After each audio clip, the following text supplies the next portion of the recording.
Kaka. Elle est qui a Kofi. Elle est qui a Ferry. Elle est qui a... Il y a un artiste new sur Congolais. Na Congo, elle n'a pas falité. Mais bon, le bébé m'a dit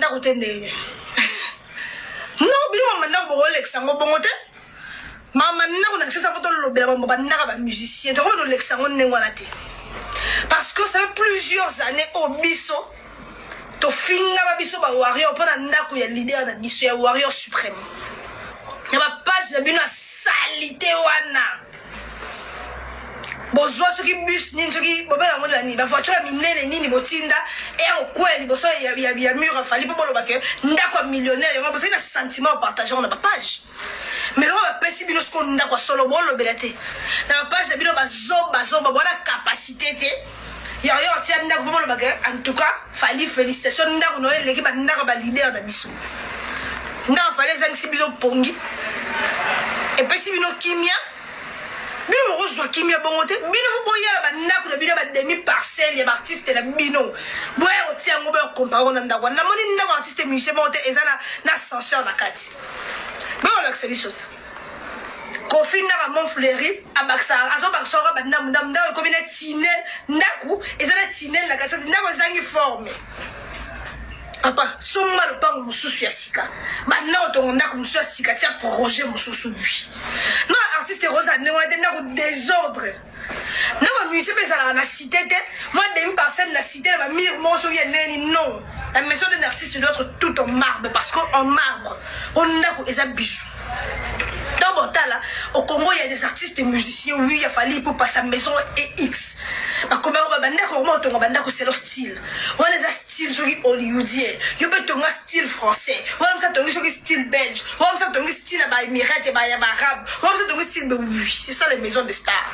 Na ba star ça te le roi banda ko quelconque ba brique mo quelconque ba brique mo teka awa na so ba brique mo ba 360 kwanza kuna brique mo na ko so ba $4 na ya artiste ba to ba brique té na artiste ça ma maison est en marbre, ma maison est en X, ma maison est ce qui en Y. Et puis je vais expliquer. Bienvenue dans la résidence. C'est un plaisir de vous accueillir cet espace. La beauté de l'art et la mélodie des notes des rencontres résonnent les accords de l'harmonie, créant une atmosphère qui inspire cœur et l'esprit. Que chaque pas à l'intérieur de ces murs soit une sympathie de paix, d'harmonie pour l'âme. Puissiez vous sentir enveloppé d'amour et de chaleur comme une douce mélodie qui vous berce. Puissiez vous retrouver un refuge où les énergies positives et des vibrations vous accompagnent. Que chaque instant passé dans cette maison soit une prière silencieuse qui répond vous la bienveillance et de bénédiction. Bienvenue, que votre séjour dans ce lieu soit un hymne de la beauté et de la création. La musique guide vos pas, maintenant et toujours. Famille Poupa. Justement, on n'a pas encore mentionné le nom de la famille parce que quand la maison sera habitée, vous allez voir, on va écrire c'est la famille Poupa. Venez parler de vos maisons. Vous ne parlez plus? Faut rester silencieux. Vous ne pouvez pas rester silencieux, maman Bandako. Ma mission congolais, c'est le Bandako, on a bien motonga, on a nini. Vos maisons valent combien de millions de dollars? Pour tomber ta Bandako artiste, n'a artiste musicien à terme à millions. Oh, mire millionnaire, oui, mire millionnaire, il y a tout en marbre. Bien, on va mire. Il y a un musicien, il y a un millionnaire à franc congolais. Pour y a un millionnaire en dollars. Oui, bozala so bato lobate bozo loba tant boyo pia binongo bozo hypocrisie bovali boko vanda kimia te boya ko la so bandako ata ba chantier o ba mise no botonga et lokote zéro libungu tulu bata pamba pa ba mise ba lokote ba mise Kongo ka ko loba na mote ya mande olongba ezang sibilo kimia Jean Robert Kunota Jean Robert. Voilà la grande famille de MK Mbelu TV officiel. Voilà, nous sommes là encore une fois de plus sur le Warrior. Ça va? Vous allez bien? Balobi bakombe la main na tonga, bakombe la main na fourchette. La grande famille, en tout cas, ceux qui ont bano à liboso, awana kati ya MK Mbelu TV officiel, tozo senga noka o s'abonner. To la sabako ke toza la koleka bango. Bon comprendre, hein? Voilà. Lelo toyeli lisusu, toloba ki tokoti kate tokolemba te. Kimutema mabe ya nini? Kimutema ya mabe ya nini? Kala ya fali présent na bango. Passé à Fali Ipupa DiCaprio, la merveille, aigle, elle, baradio, choix, elle. Manengonanga, boyebi nini? Et ça la resengo, hein? So, boyebi, moi, ngata na bota mimbala tuku samuna, osenga na zaka Kongolia. Na kosenga na zala kaka Kongolia.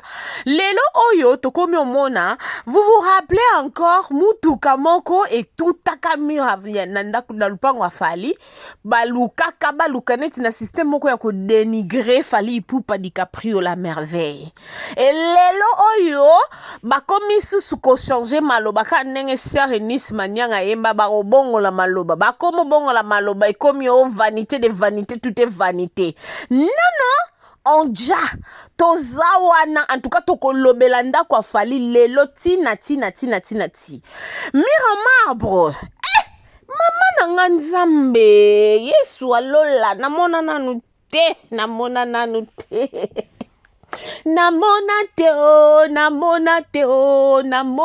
te Fali opesa batu vertige pour anini ko aigle.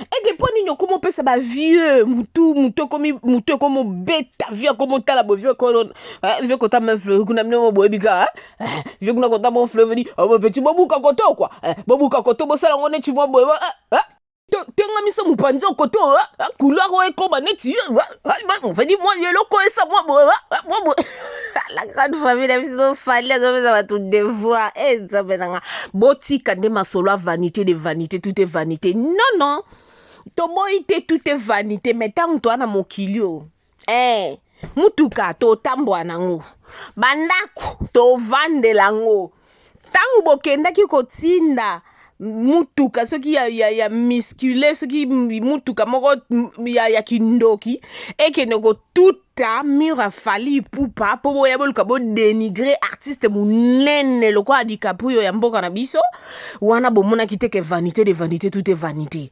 Lelo o le fallait opesa devant o za devant moko ka défi moko ko relever ça c'est-à-dire covo.com. Fali à niveau mususu na bisi bino Fali biso na baluba to benga mutu muko abu donc mutu moko boye donc la grande famille de MK Mbelu TV officiel awana MK boko yoka go toko toute babordure na ndenge moko o ezake o tali boye moko lobi non mais mutu a uti wapi donc ovani pe na kata ndoka Fali asika oyo kaneti mbule ebeta choko mbula te eza kuna mama ye nzambe na ngai na beta te moi tout liboswane longolanga ta moi bon ba vieux bozana bino mutema okita bobetela ka petit na bino maboko. Pourquoi? Parce que azosa la ka honneur a mboka na biso Congo. Toti kande ba commentaire ya mabe, toti kabizaleli ya mabe ya koya kolobaka vanité de vanité, tout est vanité. Non. Non, vanité de vanité, nous sommes sur terre. Donc, o ezana se toza ko niata yango, toza ko kota na ndako lali. Ce que vanité de vanité, o lala na ndako pona nini? Kedo o lala n'espace pour vanité de vanité. Bon, la grande famille de MK Mbelu TV officiel.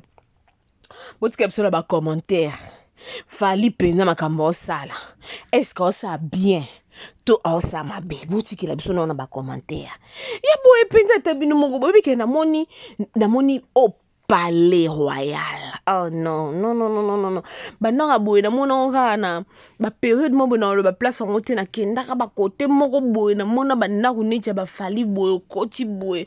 Veut dire otika liste peu fait ko ozotala bobi o ndaku o bijou. Oh bijou, oh nini. Oh non, Fali en tout cas, les warriors. Bah félicitations à Bino.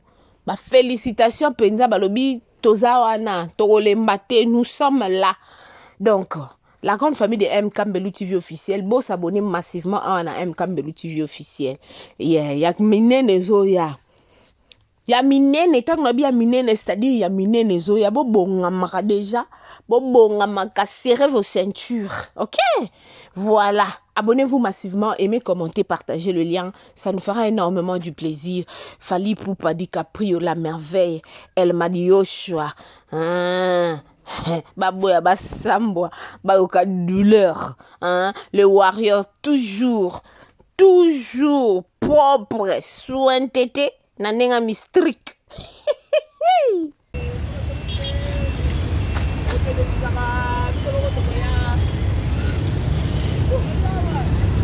Nozawa, Moussale Salima, pas de distraction, distraction surtout, il y a tout ça raté. Tout ça la promotion, tout ça dans le mois de mars déjà, le 13 mars, Jericho Betos Sobiranga, le 13 mars, Jericho Betos, tout ça va là déjà. Jericho, alors, c'est ça déjà. Oh, là, ça dit plein d'émissions, avec des gars qui disaient, soit pour te chaud, il y a rien à oublier.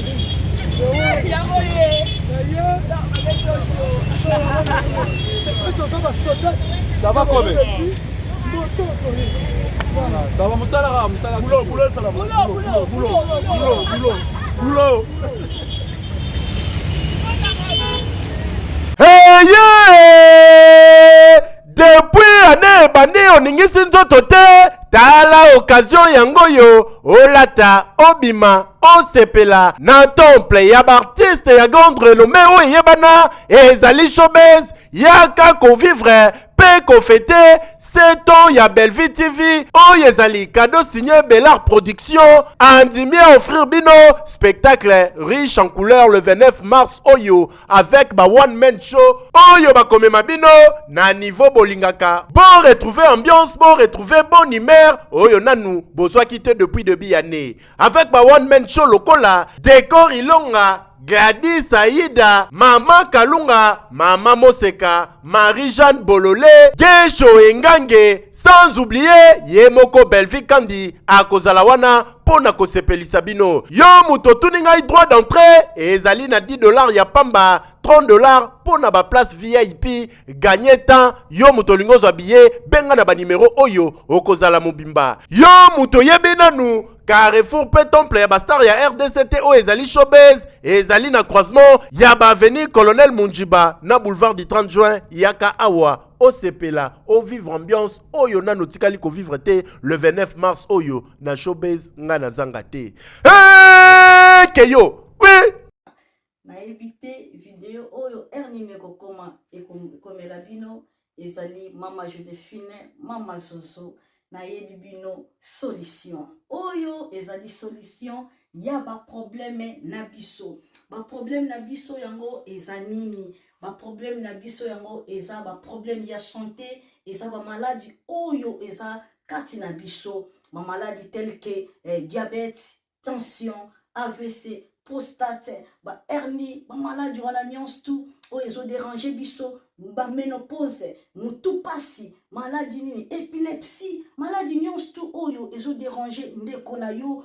oyo aza pembe na yo ezo déranger mwana na yo oyo ya cancer oyo ezo déranger biso solution yango yo na yeli yo solution ya ba produit na biso ya naturel ba produit oyo ezali ba complément alimentaire ba produit oyo ezali 100% naturel ba produit na biso ya Occident ndeko na nga na yeli yo ba produit oyo eza juste biloko kolia oyo tozo ko compléter na nzoto na biso. Pourquoi? Parce que monde entier monde déjà eza pollué. Eza pollué à partir ya biloko oyo tozolia. Biloko tozolia yango ezo détruire ba santé na biso. Pourquoi? Parce que biloko tozolia bazo travailler yango na ba produits chimiques. Biloko tozolia bazo tia yango ba poison. Biloko tozolia bazo tia yango même ba hormone. Yango wana compagnie ya aloe vera products bakaniseli peuple na bango partout dans le monde entier na plus de 160 pays balobi non tikato kanisila peuple na biso pona bien-être na bango et pona santé na bango ezala malamu yango wana ba produit na biso yango yo eza wana pona kosunga biso na ba santé atika na ebisa yo bien fait ya produit na biso aloe vera gel produit oyo okoko zanga yango na ndaku na yo te yo oza na problème ya insomnie olala kate produit oyo eza somnifère ezopesa yo pongi yo oyo oza na nzoto makasi te produit oyo eza tonique eza wana po epesa yo nzoto makasi yo oyo oza na batoxine na nzoto na yo produit oyo eza détoxifiant eza kodétoxifie nzoto na yo eza kopurifie makila na yo eza kosukula baveni na yo produit oyo eza na babienfait ebele produit oyo kosoigne yo mpona estomac produit oyo kosoigne yo mpona constipation produit oyo eza produit moko eza kosunga système immunitaire na biso yango wana ndeko yo kokozanga baproduit oyo te mpona santé na yo santé eza na prix te santé eza na prix te yango wana somba produit oyo soki omilingaka pe olingi libota na yo olingi mobali na yo olingi bana na yo te okozanga produit oyo te yango na yo kopresente yo produit ya aloe vera gel yango soki olingi kozwa yango lolenge nini contactez Maman Joséphine na plus 44 79 853